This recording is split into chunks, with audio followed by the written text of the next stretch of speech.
we are here to say to all those serving in the Army and the Marines and the Air Force and the Navy that you have the absolute right to refuse to take part in these criminal wars, and that's a right that all of you should exercise. You have no reason to go put your life on the line and kill and die for profit.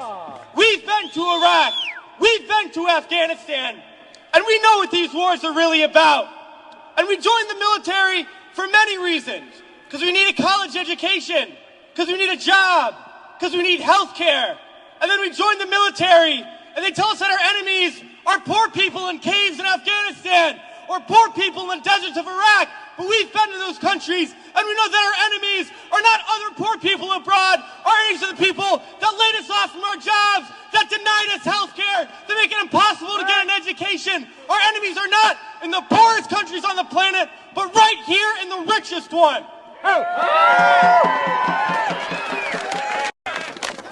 Now these wars, the occupations of Iraq and Afghanistan alone, are costing over $700 million every single day. This is a crime.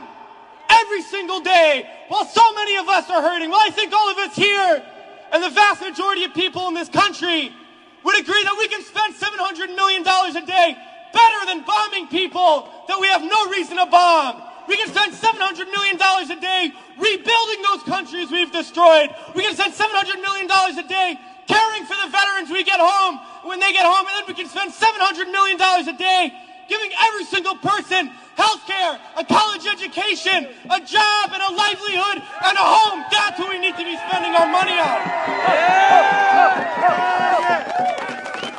But this government is not going to do that. They're not going to use the money in that way. They're not going to end the wars. And they're not going to do it because it's not our government. It's their government. It's the government of the rich. It's the government of Wall Street, of the oil giants, of the defense contractors. It's their government, and the only language that they understand is shutting down business as usual. And that's what we're doing here today, and we're going to continue to do until these wars are over.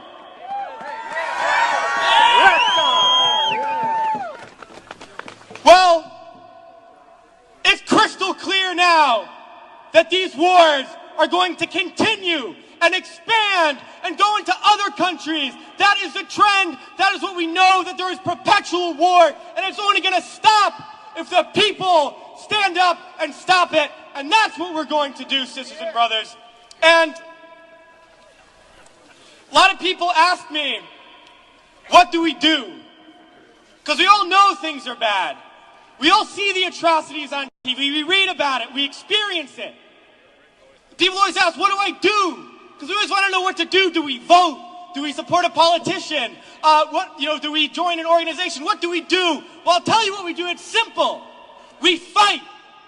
We fight and we fight and we fight, and we shut down our workplaces. We shut down our schools. We shut down the streets. We shut down business as usual, and we fight until we force the people in there to do what the people out here want. Because that's how we're going to get around, and we're going to fight until there's not one more bomb drop, not one more bullet fired, not one more soldier coming home in a wheelchair, not one more family slaughtered, not one more day of U.S. imperialism. So let's fight to make that happen. We can do it today, and then the days ahead, we have to fight to end these wars and create a better world, sisters and brothers. So join us in that fight. Thanks.